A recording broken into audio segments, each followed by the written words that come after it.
Hi friends, you are most welcome in this part of series of revision sessions for your upcoming attempt on your direct tax laws and international taxation. Actually friends, आज के इस part में मैं आपको faceless assessment scheme जिसमें drastic changes अभी recently finance act 2022 से किए गए, जैसे एक इनकम और लॉस डिटर्मिनेशन प्रपोजल का जो कॉन्सेप्ट है वो ऐड किया गया। पहले ड्राफ्ट ऑर्डर का रिव्यू होता था, अब ये इनकम और लॉस डिटर्मिनेशन प्रपोजल के रिव्यू को लेकर चीजें लाई गई। पहले असेसमेंट यूनिट केवल पेनल्टी प्रोसीडिंग्स के इनिशिएशन के लिए नेशनल फेसलेस असेसमेंट सेंटर को रिकमेंड करती थी, लेकिन अब वो पेनल्टी प्रोसीडिंग्स को इनिशिएट कर पाएंगी। पहले किसी प्रेजुडिशियल वेरिएशन के केस में अगर असेसी ओरल सबमिशन के लिए opportunity of personal hearing request करता था तो अथॉरिटी की डिस्क्रिप्शन पर होती थी, लेकिन अब वो असेसी के लिए, अब इनकम टैक्स अथॉरिटी के लिए उसे मैंडेटरी बना दिया गया कि वो असेसी को पर्सनल हियरिंग के लिए अलाउ करेंगे। इस तरह की कई सारी चीजें स्पेशल ऑडिट को लेकर जो स्पेशल थिंग्स है वो इस नई फेसलेस असेसमेंट स्कीम में ऐड की गई। तो आइए जरा हम इस लेटेस्ट डेवलपमेंट, इस नई फेसलेस असेसमेंट स्कीम को आज इस रिवीजन सेशन में रिफ्रेश करते हैं। डायग्रामेटिक शेप में ही जो चीजें हैं वो मैं आपको रिकॉल कराने वाला हूं। तो my dear friends, section 144B जहां पर फेसलेस असेसमेंट स्कीम को लेकर चीजें गिवन हैं, मैंने 4 पार्ट्स में ये जो थिंग्स है वो आपको यहां प्रोवाइड कर रखी हैं। इसके फर्स्ट पार्ट में हम इस फेसलेस असेसमेंट स्कीम के जो नए एस्टैब्लिशमेंट्स हैं, जो भी केसेस इसमें कवर किए गए हैं वो सेकंड पार्ट में, फिर इस स्कीम की जो जान है दैट इज प्रोसीजरल एस्पेक्ट उसे मैं थर्ड पार्ट में, और जो कुछ other considerable means relevant points है वो हम फोर्थ पार्ट में रिफ्रेश करेंगे। तो सबसे पहले बोर्ड के द्वारा सेटअप किए गए जो भी नए एस्टैब्लिशमेंट्स हैं उनमें याद कीजिए, जो सेंट्रलाइज्ड बॉडी है that is national faceless assessment centre, actually ये क्या करेंगी, ये सेंट्रलाइज्ड मैनर में फेसलेस असेसमेंट के कंडक्ट किए जाने को फैसिलिटेट करेंगी। एक्चुअली बोर्ड के द्वारा 4 तरह की जो यूनिट्स हैं वो और सेटअप की गई जो इनके अंडर में काम करेंगी, और वो कौन कौन सी हैं याद उठाइए जरा। एक तो assessment unit, then verification unit, फिर उसके बाद technical unit and finally review unit. सबसे पहले अगर हम बात करें असेसमेंट यूनिट की, तो ये असेसमेंट से रिलेटेड फंक्शंस को परफॉर्म करने के लिए जो भी क्रूशियल एंड सब्जेक्टिव इश्यूज होंगे उन इश्यूज और पॉइंट्स को आइडेंटिफाई करेंगी, जो भी नेसेसरी इंफॉर्मेशन और क्लैरिफिकेशन है वो मांगेंगी, असेसी के द्वारा फर्निश किए गए मटेरियल का एनालिसिस करेंगी, और जो भी असेसमेंट के लिए अदर रिक्वायर्ड फंक्शन होगा वो परफॉर्म करेंगी। देन इसके बाद में ये असेसमेंट यूनिट ही पहले इनकम और लॉस डिटर्मिनेशन प्रपोजल तैयार करेंगी, फिर उसके बाद में नेशनल फेसलेस असेसमेंट सेंटर से आदेश मिलने पर ये ड्राफ्ट असेसमेंट ऑर्डर तैयार करेंगी, जिसको ये नेशनल फेसलेस असेसमेंट सेंटर तो बस फाइनल बनाकर असेसी को सर्व कर देंगे। ठीक है, मतलब क्या, जो मेनली चीजें एग्जीक्यूट होती हैं वो तो असेसमेंट यूनिट के लेवल पर ही ओरिजिनली होती हैं। अब यहां पर एग्जामिनर आपको क्वेश्चन दे सकते हैं कि what are the purposes for which assessment unit is set up, तो वहां आपको बस ये फंक्शंस और पर्पसेस उनके बताने हैं। Right my dear friends, then इसके बाद में अभी हमने बात की किसकी, और दैट इज वेरिफिकेशन यूनिट की। तो वेरिफिकेशन यूनिट टर्म से ही आइडिया लगना चाहिए, ये वेरिफिकेशन से रिलेटेड अपने फंक्शंस को परफॉर्म करने के लिए इंक्वायरी एंड क्रॉस वेरिफिकेशन करना, असेसी के प्रोड्यूस्ड बुक्स ऑफ अकाउंट्स का एग्जामिनेशन करना, असेसी ने कोई विटनेस प्रोड्यूस किया है तो उसका एग्जामिनेशन करना, उसका स्टेटमेंट रिकॉर्ड करना, इवन फंक्शन वेरिफिकेशन से रिलेटेड कोई भी अदर रिक्वायर्ड फंक्शन होगा तो वो ये वेरिफिकेशन यूनिट परफॉर्म करती हुई नजर आएंगी। Then my dear friends, technical unit ये क्या करेंगी, टेक्निकल असिस्टेंस प्रोवाइड करेंगी। हाँ, ये actually legal, accounting, forensic, information technology, valuation, transfer pricing like determination of ALP वगैरह, डाटा एनालिटिक्स, मैनेजमेंट और any other technical matter under this income tax act और under DTAA. ठीक है, सेक्शन 1990 में कौन से एग्रीमेंट कवर्ड है? Double tax avoidance agreement covered है। तो इनकम टैक्स एक्ट में या डीटीएए में कोई भी कवर्ड अदर टेक्निकल मैटर पर ये अपनी एडवाइस, अपना टेक्निकल असिस्टेंस प्रोवाइड करेंगी। And finally my dear friends, review unit ये क्या करेंगी? ये इनकम और लॉस डिटर्मिनेशन प्रपोजल का रिव्यू करेंगी और इससे रिलेटेड फंक्शन परफॉर्म करने में वास्तव में वो क्या करेंगी? वो ये चेक करेंगी कि जो भी रेलिवेंट एंड मटेरियल एविडेंस है क्या उनको इनकम टैक्स रिकॉर्ड पर लाया जा चुका है, जो भी relevant points of law and facts हैं क्या उनको उस इनकम और लॉस डिटर्मिनेशन प्रपोजल में इंक्लूड किया जा चुका है, कंसीडर किया जा चुका है। एंड वे इश्यूज जो एडिशनल और डिसअलावेंस रिक्वायर करते हैं, मतलब जो भी एक्सपेंस डिसअलाइबल है, जो भी इनकम एडिशन के लिए एलिजिबल है, क्या वो उस इनकम और लॉस डिटर्मिनेशन प्रपोजल में कंसीडर की जा चुकी हैं, इंक्लूड हो चुकी हैं? हाँ, तो फ्रेंड्स रिव्यू यूनिट के ये फंक्शंस हैं। तो अगर एग्जामिनर आपको कहते हैं कि व्हाट आर द फंक्शंस और purposes for review unit is set up, तो वहां आपको बस यही फंक्शंस और पर्पसेस उनके बताने हैं। माय डियर फ्रेंड्स, अब हमने यहां इस फेसलेस असेसमेंट स्कीम में एक्चुअली जो बात की है इन यूनिट की, अब जैसे अभी हमने असेसमेंट यूनिट की बात की थी कि भाई वो एसएससी के जो एनालाइज जो भी एसएससी के प्रोड्यूस एविडेंसेस वगैरह उनका एनालिसिस करेंगे, जो भी रिक्वायर्ड चीजें हैं वो मंगाएंगे एटसेट्रा। तो या एसएससी ने जो विटनेस प्रोड्यूस किया है उसका एग्जामिनेशन करेंगे, बुक्स ऑफ अकाउंट्स वगैरह का वेरिफिकेशन करेंगे। तो ये सारे काम तो असेसिंग ऑफिसर जनरली करते आए हैं, है ना। नॉर्मली असेसमेंट को अंजाम भी तो एओ ही देते आए हैं। तो अब ये जो असेसमेंट यूनिट, वेरिफिकेशन यूनिट वगैरह है, लॉ मेकर्स ने कहा कि ये असेसिंग ऑफिसर ही आप माने, ये बोर्ड के द्वारा जो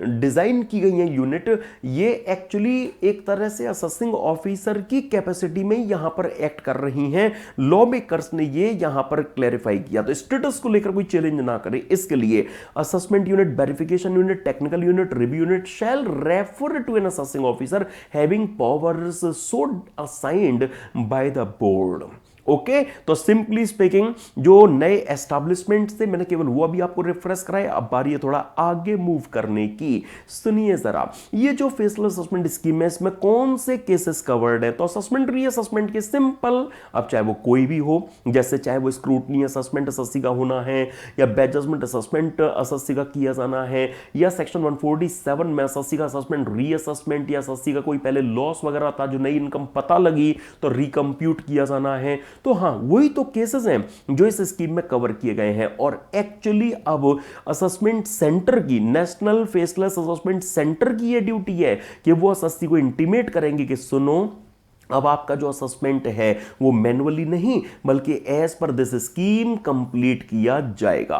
जैसा कि मैंने पहले कहा भी था कि इस स्कीम की जो जान है वो है प्रोसीजरल एस्पेक्ट। तो हम एक प्रोसीजरल स्कीम ही तो है जो माय डियर फ्रेंड्स यहां रिफ्रेश कर रहे हैं। तो सुनिए, प्रोसीजरल एस्पेक्ट जिसको मैंने फर्दर सर्टेन पार्ट्स में आपके लिए स्प्लिट कर दिया है। एक्चुअली सबसे पहले national faceless assessment centre SSC को सेक्शन 143 सबसेक्शन 2 में, जहां सस्सी ने रिटर्न अपनी फाइल कर रखी होगी वहां ये वाला, और जहां सस्सी ने रिटर्न फर्निश नहीं किए तो उनके बुक्स ऑफ अकाउंट्स डॉक्यूमेंट्स वगैरह मंगाना वगैरह के लिए या रिटर्न मंगाने करने के लिए जो नोटिस है वो सस्सी को अगर दिया जाना है तो वो अब इस फेसलेस असेसमेंट स्कीम के आ जाने के बाद में national faceless assessment centre assessment की स्टार्टिंग वाला जो नोटिस है वो सस्सी को देंगे। ठीक है, और एसएससी को उस नोटिस में एक टाइम स्पेसिफाई करके उस टाइम में अपना रिप्लाई सबमिट करने के लिए कहेंगे।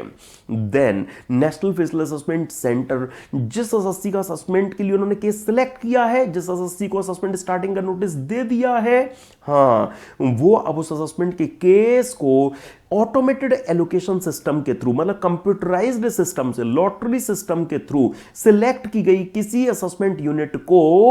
वो स्पेसिफाई कर देंगे कि आपने ये केस कंप्लीट करना है। यस फ्रेंड्स, तो नेशनल फिजिकल असेसमेंट सेंटर किसी असेसमेंट यूनिट को असेसमेंट का वो केस असाइन कर देंगे। अब ये जो असेसमेंट यूनिट है ना फ्रेंड्स, हाँ, इन्हें सपोज एसएससी या किसी अदर पर्सन से कोई इंफॉर्मेशन डॉक्यूमेंट एविडेंस की जरूरत पड़ रही है, इन्हें एसएससी या किसी अदर पर्सन से कोई इंफॉर्मेशन डॉक्यूमेंट एविडेंस की जरूरत पड़ रही है, तो वे उन्हें स्पेसिफाई कर देंगे। वो नेशनल फिजिकल असेसमेंट सेंटर को रिक्वेस्ट करेंगे कि आप एसएससी या इस पर्सन से हमें ये इंफॉर्मेशन डॉक्यूमेंट एविडेंस अरेंज कर दीजिए। ठीक है। अब नेशनल फिजिकल असेसमेंट सेंटर फिर एसएससी या उस अदर पर्सन को एक नोटिस देंगे। उस नोटिस में वो एक टाइम स्पेसिफाई करेंगे और उस टाइम में वो स्पेसिफाइड किए गए इंफॉर्मेशन डॉक्यूमेंट एविडेंस को सबमिट करने के लिए कहेंगे। फिर एसएससी की ड्यूटी है क्या कि वो असेसमेंट सेंटर के नोटिस में स्पेसिफाइड टाइम में जो सेंटर एसएससी की रिक्वेस्ट पर एक्सटेंड भी कर सकते हैं, वो अलाउड टाइम में अपना जो रिप्लाई और जो रिस्पॉन्स है, मतलब जो मांगे गए इंफॉर्मेशन डॉक्यूमेंट एविडेंस है, वो असेसमेंट सेंटर को फर्निश करें। इसी तरह से सपोज असेसमेंट यूनिट को कोई वेरिफिकेशन यूनिट से कोई इंक्वायरी या वेरिफिकेशन कराना है, तो वो असेसमेंट सेंटर को रिक्वेस्ट करेंगे किसके लिए कि आप वेरिफिकेशन यूनिट से ये जो सर्टेन इंक्वायरी और वेरिफिकेशन है वो कराइए। या सपोज असेसमेंट यूनिट को माय डियर फ्रेंड्स कोई टेक्निकल यूनिट से टेक्निकल असिस्टेंस चाहिए, जैसे एएलपी डिटर्मिनेशन वगैरह को लेकर, तो असेसमेंट यूनिट एएलपी डिटर्मिनेशन को लेकर, वैल्यूएशन ऑफ प्रॉपर्टी को लेकर कोई रजिस्ट्रेशन, अप्रूवल, एग्जामिशन वगैरह विड्रॉ होनी चाहिए या नहीं, या किसी अदर टेक्निकल मैटर को लेकर उन्हें टेक्निकल यूनिट से असिस्टेंस रिक्वायर फील हो रहा है, तो वो टेक्निकल यूनिट से ऐसे टेक्निकल असिस्टेंस को लेने के लिए assessment unit board, assessment unit national physical assessment centre को इनके लिए रिक्वेस्ट करेंगी। ओके, और फिर ये नेशनल फिजिकल असेसमेंट सेंटर क्या करेंगे, वो वही ऑटोमेटेड एलोकेशन सिस्टम से, मतलब लॉटरी सिस्टम से, कंप्यूटराइज्ड सिस्टम से सिलेक्ट की गई किसी भी verification unit and technical unit को वो उस केस को असाइन करेंगे। हाँ, वो उस वेरिफिकेशन यूनिट को कहेंगे कि आप इन मैटर पर इंक्वायरी वेरिफिकेशन करके अपनी रिपोर्ट में दीजिए। टेक्निकल यूनिट को कहेंगे कि आप इन टेक्निकल मैटर पर असिस्ट करते हुए अपनी रिपोर्ट दीजिए, और फिर उन वेरिफिकेशन यूनिट और टेक्निकल यूनिट की ड्यूटी होगी कि वो अपनी जो रिपोर्ट है वो असेसमेंट सेंटर के यहां फर्निश करें। ओके ना फ्रेंड्स, एंड किन्होंने मांगी थी ये रिपोर्ट और ये इंफॉर्मेशन डॉक्यूमेंट एविडेंस, तो असेसमेंट यूनिट ने ना, तो बस नेशनल फिजिकल असेसमेंट सेंटर क्या करेंगे, जो भी इंफॉर्मेशन डॉक्यूमेंट्स एविडेंस एसएससी या अदर पर्सन से आए, है ना, जो भी उन्हें वेरिफिकेशन यूनिट या टेक्निकल यूनिट से रिपोर्ट मिली, वे सब उन इंफॉर्मेशन डॉक्यूमेंट एविडेंस रिपोर्ट्स को असेसमेंट यूनिट जिन्होंने उनसे मांगा उनको वे सेंड कर देंगे। कर दी। अच्छा, अब कुछ स्पेशल बातें। हो सकता है कि किसी एसएससी को जो इंफॉर्मेशन डॉक्यूमेंट एविडेंस फर्निश करने के लिए कहा गया था, है ना, हाँ, जिस एसएससी को वो इंफॉर्मेशन डॉक्यूमेंट एविडेंस फर्निश करने के लिए कहा गया था, नोटिस दिया गया था, वो एसएससी उस नोटिस को कंप्लाई विथ ना करे, या सपोज एसएससी को 143(2) में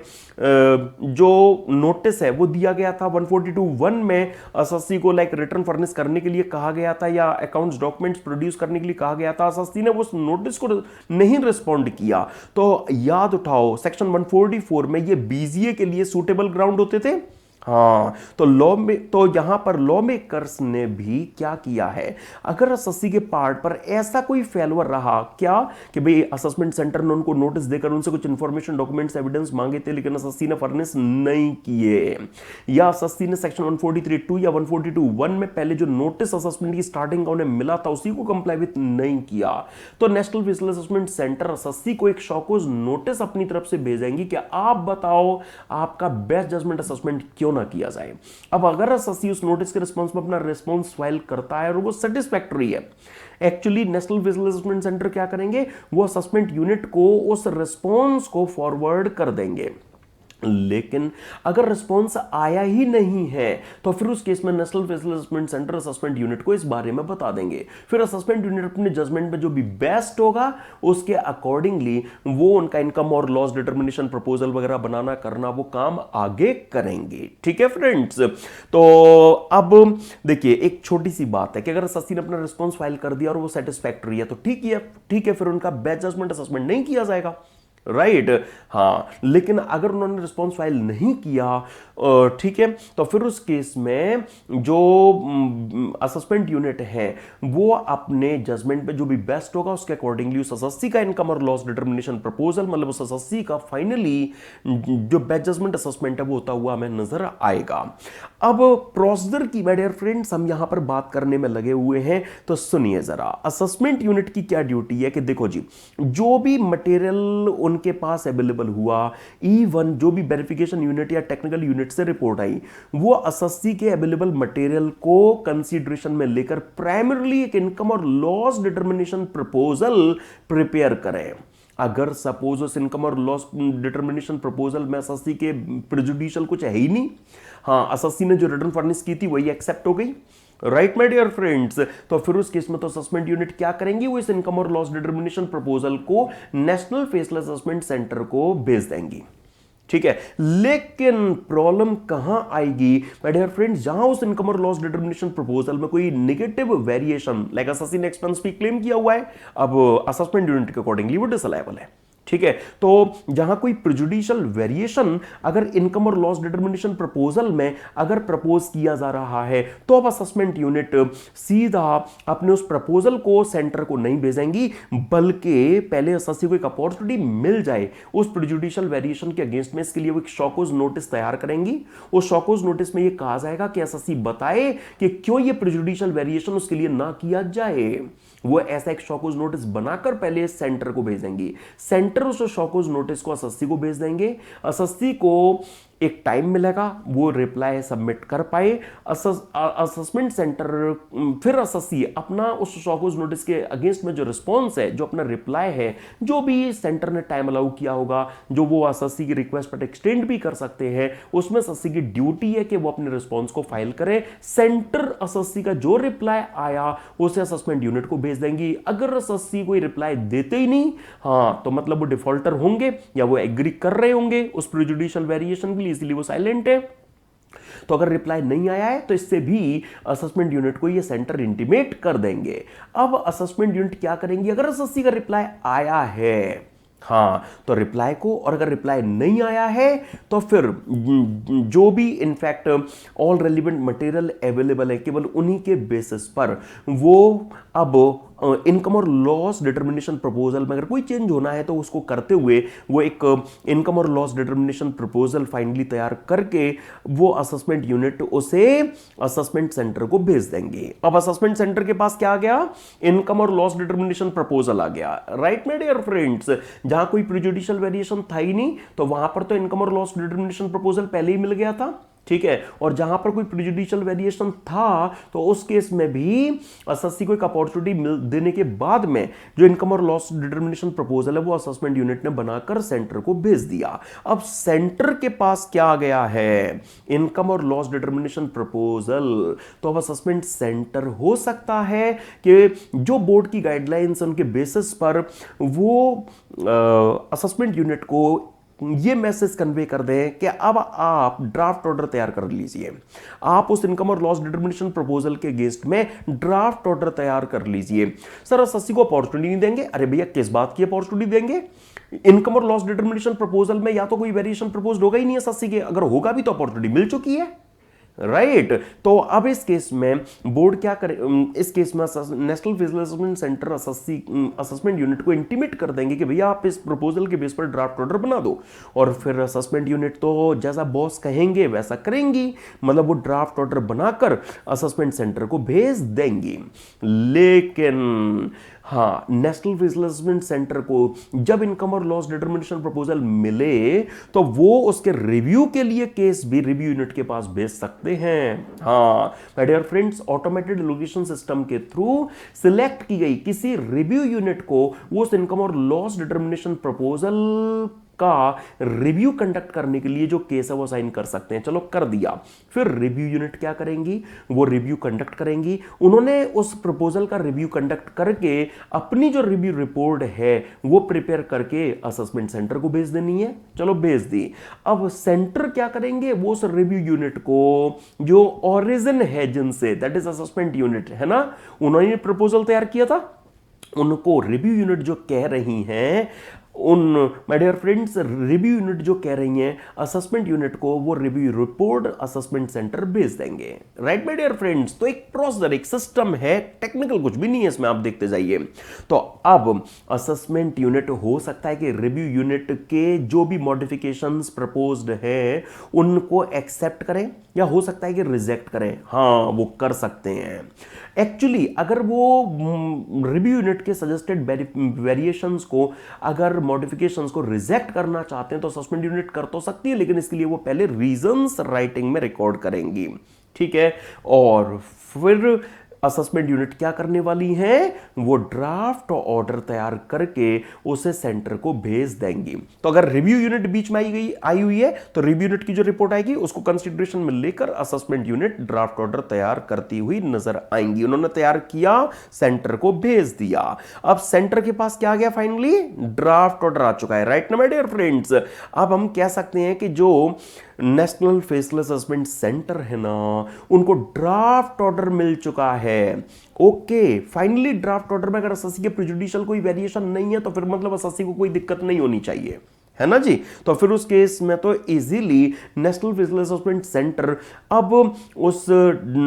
असेसमेंट यूनिट को कहेंगे कि सुनो, आपका ड्राफ्ट ऑर्डर बड़ा अच्छा लग रहा है, एसएससी को कोई इसमें परेशानी है ही नहीं है, तो अब आप उस ड्राफ्ट ऑर्डर के बेस पर फाइनल असेसमेंट ऑर्डर पास कर दो। फाइनल असेसमेंट ऑर्डर आप बना दो। Assessment unit final assessment order बनाएंगी। सपोज एसएससी पर कोई पेनल्टी लगाई जानी है तो असेसमेंट यूनिट उस पेनल्टी प्रोसीडिंग्स को इनिशिएट करने वाला शॉकोज नोटिस भी तैयार करके वो असेसमेंट सेंटर को भेज देंगी। ठीक है, अगर एसएससी पर कोई पेनल्टी लेवी की जानी है तो वो उस पेनल्टी प्रोसीडिंग्स को भी इनिशिएट करते हुए, कैसे इनिशिएट होती है पेनल्टी प्रोसीडिंग, शॉकोज नोटिस से,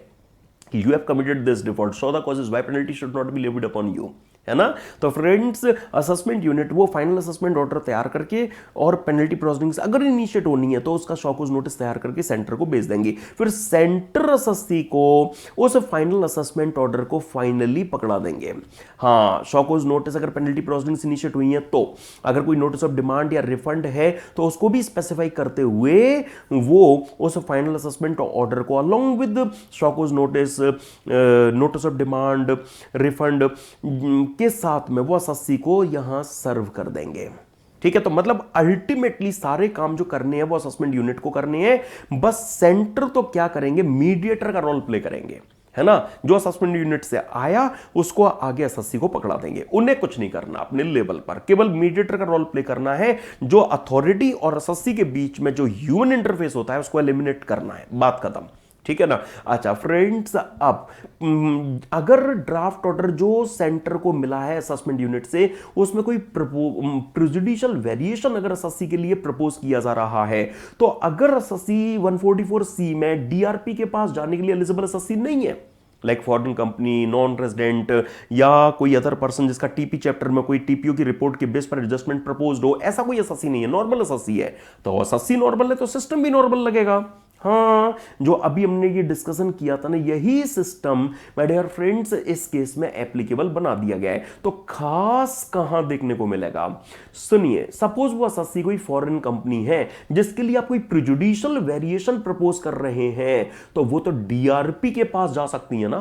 वो तो डिस्प्यूट रेजोल्यूशन पैनल के पास में उन प्रेजुडिशियल वेरिएशन के अगेंस्ट में ऑब्जेक्शन रेज कर सकती है ना। 144C में उनके पास ये अपॉर्चुनिटी है, तो ये सेंटर उनसे नहीं छीन सकता। माय डियर फ्रेंड्स, 144B में मतलब इस फेसियल असेसमेंट स्कीम में लॉ मेकर्स ने इस तरह के एसएससी के लिए सेंटर को रिक्वायर किया कि अब आप उस ड्राफ्ट ऑर्डर को पहले एसएससी को भेजोगे। हाँ, एसएससी को पता लगेगा कि प्रेजुडिशियल वेरिएशन ये मेरे लिए प्रपोज किया गया है, तो अगर एसएससी चाहेंगे तो वो डीआरपी के पास ऑब्जेक्शन रेज कर पाएंगे, उन्होंने कर दिए, तो असेसमेंट सेंटर अब असेसमेंट यूनिट को इंटीमेट करेंगे यस कि देखो जी अब इस एसएससी के लिए थोड़ा होल्ड कर लो अभी, क्योंकि इसने जो ऑब्जेक्शन है वो ये ऑब्जेक्शंस हैं जो डीआरपी के पास में आपके प्रेजुडिशियल वेरिएशन के अगेंस्ट में फाइल कर दिए हैं। ठीक है। और कल को जब डीआरपी की डायरेक्शंस आ जाएंगी तो उन डीआरपी की डायरेक्शंस को रिसीव कर लेने के बाद में असेसमेंट सेंटर उन्हें असेसमेंट यूनिट को पकड़ा देंगे। याद करो डीआरपी की डायरेक्शन से ऊपर बाइंडिंग होती थी ना, वैसे ही असेसमेंट यूनिट पर। आइए देखिए जरा, अब एक्चुअली डीआरपी के द्वारा जो भी डायरेक्शंस इशू की गई उनकी कंफर्मिटी में उस एसएससी का जो अल्टीमेट असेसमेंट ऑर्डर है वो तैयार होगा। और याद करो मैंने आपको एपी में रिफ्रेश भी कराया था ना कि डीआरपी की डायरेक्शन जिस भी मंथ में रिसीव होती है उससे 1 मंथ में रहकर ईओ को अपना असेसमेंट ऑर्डर पास करना होता था, तो वही टाइम लिमिट यहां पर भी वर्क करेगी। फ्रेंड्स, अगर कोई पेनल्टी एसएससी पर लगनी है, अगर लगनी है तो असेसमेंट यूनिट उसकी पेनल्टी प्रोसीडिंग्स इनिशिएट कर देंगी। And my dear friends, assessment unit उस असेसमेंट ऑर्डर को तैयार करके, पेनल्टी प्रोसीडिंग्स इनिशिएट होनी थी तो उसका भी शॉकोज नोटिस तैयार करके वो ये सारी चीजें असेसमेंट सेंटर को फॉरवर्ड कर देंगी। और assessment centre my dear friends क्या करेंगे, फिर उस फाइनल असेसमेंट ऑर्डर की कॉपी, पेनल्टी प्रोसीडिंग्स अगर इनिशिएट कोई हुई है तो उसके शॉकोज नोटिस के साथ में, कोई डिमांड बन रही है तो नोटिस ऑफ डिमांड, रिफंड तो रिफंड डिटेल्स के साथ में वो एसएससी को ये सारी चीजें सर्व कर देंगे। राइट माय डियर फ्रेंड्स, तो मतलब क्या निकल रहा है यहां पर बात का कि जो एसएससी के लिए अल्टीमेटली जो चीजें हैं वो असेसमेंट सेंटर उनको सर्व करते हुए यहां हमें नजर आएंगे। देन केस ये भी तो बनता है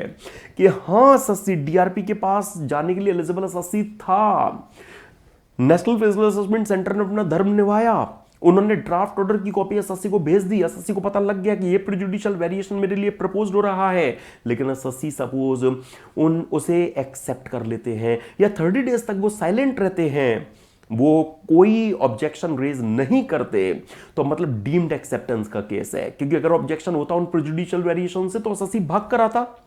लेकिन अगर एसएससी ने कोई ऑब्जेक्शन रेज नहीं किया, मतलब डीम्ड एक्सेप्टेंस का केस है, तो असेसमेंट सेंटर क्या करेंगे, वो असेसमेंट यूनिट को कहेंगे कि भाई जो आपने ड्राफ्ट ऑर्डर बनाया था बस उसी के बेस पर असेसमेंट कंप्लीट कर दो। हाँ, क्योंकि एसएससी को तो ऑब्जेक्शन है नहीं, होता तो डीआरपी के पास चला जाता। ओके, फिर असेसमेंट यूनिट सेम काम, हाँ वो assessment order relevant draft order के बेस पर वो अपना फाइनल असेसमेंट ऑर्डर 144C में जो नॉर्मल टाइम लिमिट होती है, ऑब्जेक्शन रेज करने की टाइम लिमिट जिस मंथ में एक्सपायर होती है उस मंथ से 1 मंथ, हाँ उसमें रहकर वो अपना फाइनल असेसमेंट ऑर्डर प्रिपेयर करेंगे। और असेसमेंट यूनिट अगर कोई पेनल्टी एसएससी पर लगनी है तो वो पेनल्टी प्रोसीडिंग्स भी इनिशिएट कर देंगे, मतलब उसका शॉकोज नोटिस भी तैयार कर देंगे और ये चीजें वो असेसमेंट सेंटर को भेज देंगे। और फिर आपको पता है असेसमेंट सेंटर ने क्या करना होता है, वो फाइनल असेसमेंट ऑर्डर की कॉपी, कोई पेनल्टी प्रोसीडिंग्स इनिशिएट हुई अगर हुई है तो उसका show cause notice, demand notice, refund details के साथ में वो एसएससी को सर्व कर देंगे। राइट माय डियर फ्रेंड्स, तो आपने देखा चीजें बहुत सिंप्लीफाई आपके लिए कर दी गई हैं। आप देखिए इससे ज्यादा ये स्कीम सिंप्लीफाई नहीं हो सकती, बिलीव मी। तो माय डियर फ्रेंड्स, वो सारी चीजें जो नई स्कीम में लाई गई हैं वो हमने यहां पर डिस्कस की। और अब मैं कह सकता हूं कि हां, इस न्यू फेसियल असेसमेंट स्कीम के का जो प्रोसेडरल पार्ट था वो भी हमने सारा यहां पर रिफ्रेश कर दिया है। आइए अब कुछ नई चीजें जो जोड़ी गई हैं, मैं जो अदर रेलिवेंट कंसीडरेबल पॉइंट्स हैं उनमें अब आपको लेकर बढ़ रहा हूं। सबसे पहले सपोज असेसमेंट यूनिट के यहां पर जब असेसमेंट प्रोसीडिंग चल रही थी एसएससी की, तो उन्हें देखने को मिला क्या कि भाई एसएससी के अकाउंट्स में तो कॉम्प्लेक्सिटीज एंट्रीज ही क्लियर नहीं है या वॉल्यूमिनस है, मैं सबको चेक नहीं कर सकता, या सपोज एसएससी की कुछ एंट्रीज चेक की तो उनमें वो बोगस निकली, तो मतलब करेक्टनेस ऑफ अकाउंट्स को लेकर डाउट हो गया, या एसएससी के बुक्स ऑफ अकाउंट्स में मल्टीप्लिसिटी ऑफ ट्रांजैक्शन, मतलब डिफरेंट वैरायटीज के ट्रांजैक्शंस हैं, या एसएससी किसी स्पेशलाइज्ड नेचर ऑफ एक्टिविटी को रन कर रहे हैं, लाइक माइनिंग सेक्टर में वो फॉल कर रहे हैं, मतलब कोई नॉर्मल ट्रेडिंग का बिजनेस नहीं चला रहे हैं, वो कोई स्पेशलाइज्ड नेचर की बिजनेस एक्टिविटी रन कर रहे हैं।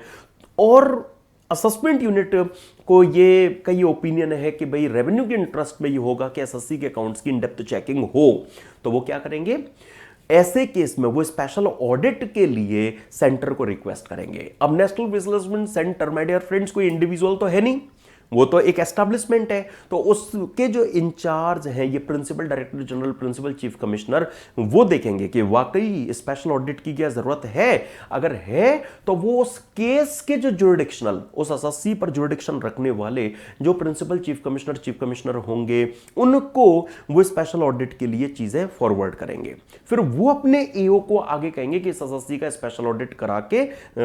आप इस एसएससी का जो स्पेशल ऑडिट है उसके लिए इस एसएससी को डायरेक्ट कीजिए। तो इस तरह की नई चीजें फ्रेंड्स फाइनेंस एक्ट 2022 से जो ऐड की गई हैं कि डायरेक्शन फॉर स्पेशल ऑडिट को लेकर, आइए मैं वो अब आपके सामने रखूं यहां। तो assessment unit national physical assessment centre को स्पेशल ऑडिट के लिए भी केस रेफर कर सकती हैं। यस, तो फ्रेंड्स जो चीजें भी हमने डिस्कस की ना वही आपको यहां पर सिंपली गिवन है। तो जब असेसमेंट यूनिट के सामने प्रोसीडिंग चल रही होंगी तब nature and complexities of accounts, volume of accounts, doubt about correctness of accounts, multiplicity of transactions in the accounts, specialised nature of business activity of SSC को ध्यान में रखते हुए एंड रेवेन्यू के इंटरेस्ट को कंसीडरेशन में लेते हुए अगर असेसमेंट यूनिट का ये ओपिनियन है क्या कि ये नेसेसरी है कि एसएससी के अकाउंट्स का स्पेशल ऑडिट होना चाहिए, तो वो रीजंस राइटिंग में रिकॉर्ड करके इस केस को नेशनल फिजिकल असेसमेंट सेंटर को रेफर कर देंगे कि इस केस में 142(2)A के जो स्पेशल ऑडिट के प्रोविजंस है वो इन्वोक किए जाने चाहिए। ठीक है, तो फिर नेशनल फिजिकल असेसमेंट सेंटर क्या करेंगे, जुडिक्शनल अथॉरिटी को चीजें भेजेंगे आगे। मतलब जो भी प्रिंसिपल चीफ कमिश्नर और प्रिंसिपल डायरेक्टर जनरल हैं, मतलब जो नेशनल फिजिकल असेसमेंट सेंटर के इंचार्ज प्रिंसिपल चीफ कमिश्नर या प्रिंसिपल डायरेक्टर जनरल हैं, वो बोर्ड के द्वारा इस रिगार्ड में लेट डाउन किए गए प्रोसीजर के अकॉर्डिंगली अगर उन्हें फिट फील होता है तो 142(2)A के प्रोविजंस को इस केस में इन्वोक किया जाए। इसके लिए वो उस केस को रेफर करेंगे, असेसमेंट यूनिट से जो रेफरेंस उन्हें मिला ना, उस रेफरेंस को वो केस पर जुरिडिक्शन रखने वाले chief commissioner, principal chief commissioner, principal commissioner या कमिश्नर को रेफर कर देंगे और इन्फॉर्म करेंगे असेसमेंट यूनिट को आगे कि जो आपने हमें कहा था ना कि स्पेशल ऑडिट इस केस में होना चाहिए, तो वो हमने आगे बात केस के jurisdictional principal chief commissioner, principal commissioner को भेज दिया है, जिससे असेसमेंट यूनिट को भी पता लग जाए कि हाँ स्पेशल ऑडिट की रिपोर्ट मिलने वाली है। ठीक है, अच्छा फ्रेंड्स, अब जब ये reference principal chief commissioner, principal commissioner को मिल जाएगा तो वो आगे उस केस पर जुरिडिक्शन रखने वाले एओ को कहेंगे कि आप स्पेशल ऑडिट के जो प्रोविजंस है वो इन्वोक कीजिए। अब आप इस एसएससी को स्पेशल ऑडिट के लिए डायरेक्ट वगैरह जो करना है वो आप स्पेशल ऑडिट इस एसएससी से कराइए। ठीक है, लेकिन असेसमेंट यूनिट ने तो केस रेफर कर दिया था सेंटर को। माय डियर फ्रेंड्स, अगर उस सेंटर के इंचार्ज प्रिंसिपल चीफ कमिश्नर को अगर ये फिट फील हो ही नहीं रहा कि स्पेशल ऑडिट के लायक ये केस है, तो ठीक है, तो उस केस में अगर उन्होंने आगे नहीं भेजा केस के जुरिडिक्शनल प्रिंसिपल चीफ कमिश्नर वगैरह को वो चीज है, तो फिर असेसमेंट यूनिट अकॉर्डिंगली काम करती रहेंगी। हाँ, वो स्पेशल ऑडिट की रिपोर्ट को अवेट नहीं करेंगी। देखिए, where a reference has not been forwarded to principal chief commissioner, principal commissioner having jurisdiction over the case, मतलब क्या कि जो सेंटर के incharge principal chief commissioner, principal director general थे, उन्हें स्पेशल ऑडिट के लिए वो केस एप्रोप्रिएट फील नहीं हुआ होगा। ठीक है, तभी तो उन्होंने आगे नहीं भेजा। The assessment unit shall proceed to complete the assessment in accordance with the procedure laid down in this section. फिर वो स्पेशल ऑडिट की रिपोर्ट का वेट नहीं करेंगी, उन्हें जो काम करना है वो अपनी तरफ से करेंगी। एंड माय डियर फ्रेंड्स, कुछ हल्की फुल्की सी चीजें रिकॉल कीजिए। देखिए, इस फेसलेस असेसमेंट स्कीम में assessment unit, review unit, verification unit, technical unit के बीच में इवन असेसी या किसी अदर पर्सन के साथ में जो भी कम्युनिकेशन होनी है वे आपस में 1-to-1 नहीं करेंगे। सारी communications centralised body national physical assessment centre के थ्रू होगी। एंड माय डियर फ्रेंड्स, चाहे इंटरनल कम्युनिकेशन होनी है या एक्सटर्नल कम्युनिकेशन होनी है, सब इलेक्ट्रॉनिक मोड पर की जाएंगी। मतलब सारी जो कम्युनिकेशंस हैं वो इलेक्ट्रॉनिकली की जाएंगी, मैनुअली मतलब फेस टू फेस कुछ नहीं।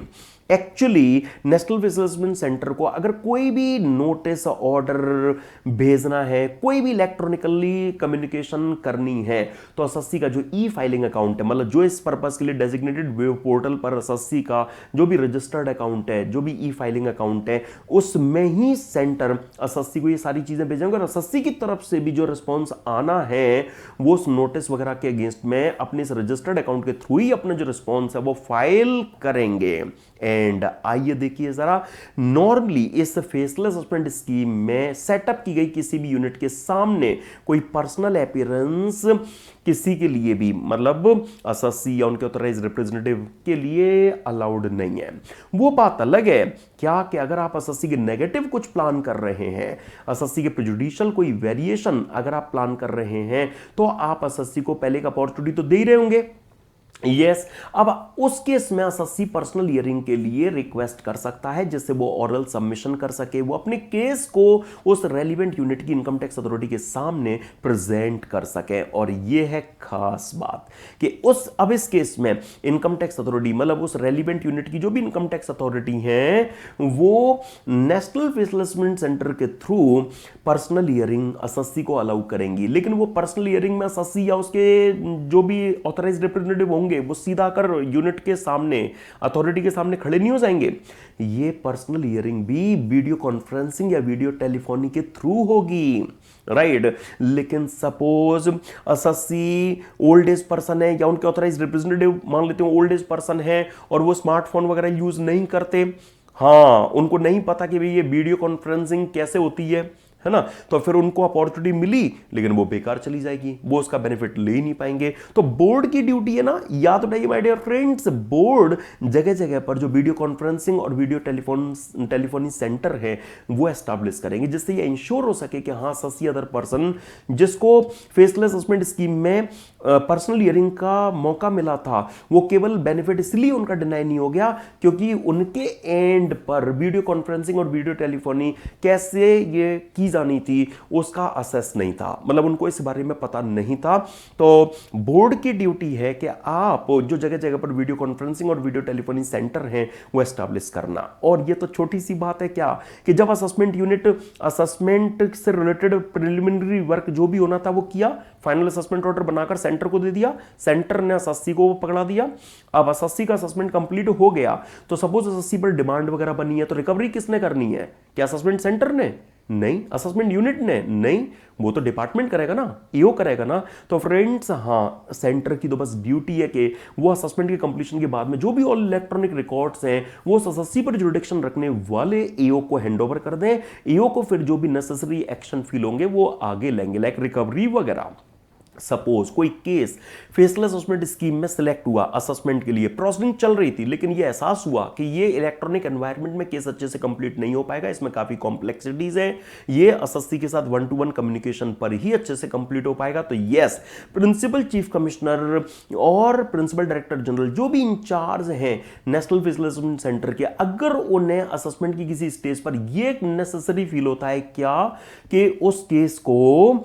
जुरिडिक्शनल ईओ के पास भेजा जाना चाहिए, मैनुअल एनवायरनमेंट में ही ये कंप्लीट किया जाना चाहिए, तो वो पहले बोर्ड की अप्रूवल लेंगे और फिर उस केस को वो उस केस पर जुरिडिक्शन रखने वाले ईओ को ट्रांसफर कर देंगे। वो असेसमेंट ईओ फिर कंप्लीट करते हुए फाइनली नजर आएंगे। तो मतलब हम ये कह सकते हैं क्या कि बाय डिफॉल्ट अब इस फेसलेस असेसमेंट स्कीम के आ जाने के बाद में बाय डिफॉल्ट मतलब 1 अप्रैल 2021 ऑनवर्ड्स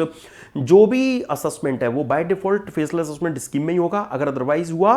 तो वो वॉइड कहलाएगा। लेकिन फेसलेस असेसमेंट स्कीम में कोई असेसमेंट चल रहा था, पेंडेंसी के दौरान अगर इंचार्ज ऑफ सेंटर को पता लगा कि नहीं ये मैनुअल एनवायरनमेंट में ही सही से कंप्लीट हो पाएगा, तो वो केस एओ को ट्रांसफर कर सकते हैं और वही केस फिर बस एओ कंप्लीट करते हुए यहां नजर आएंगे। ठीक है फ्रेंड्स, तो फेसलेस असेसमेंट स्कीम के आ जाने के बाद भी कोई कोई केस आपको ईओ के लेवल पर कंप्लीटेड देखने को मिल सकता है, हालांकि रेयर ही मिलेगा, ठीक है, लेकिन वो किस वजह से पॉसिबल होता है? तो वो इस पॉइंट की वजह से पॉसिबल होता है। तो अब मैं कह सकता हूं आपके एग्जाम के लिए जो भी इस फेसलेस असेसमेंट स्कीम उसकी अमेंडमेंट्स वगैरह को लेकर रिक्वायर्ड था वो मैंने सारी चीजें आपके साथ में यहां पर आप डिस्कस कर ली हैं, आपको रिफ्रेश करा दी हैं। ठीक है फ्रेंड्स, अगर कोई आपसे कहे कि भैया फेसलेस असेसमेंट क्या होता है, तो हम कहेंगे इलेक्ट्रॉनिक एनवायरनमेंट में किया जाने वाला असेसमेंट।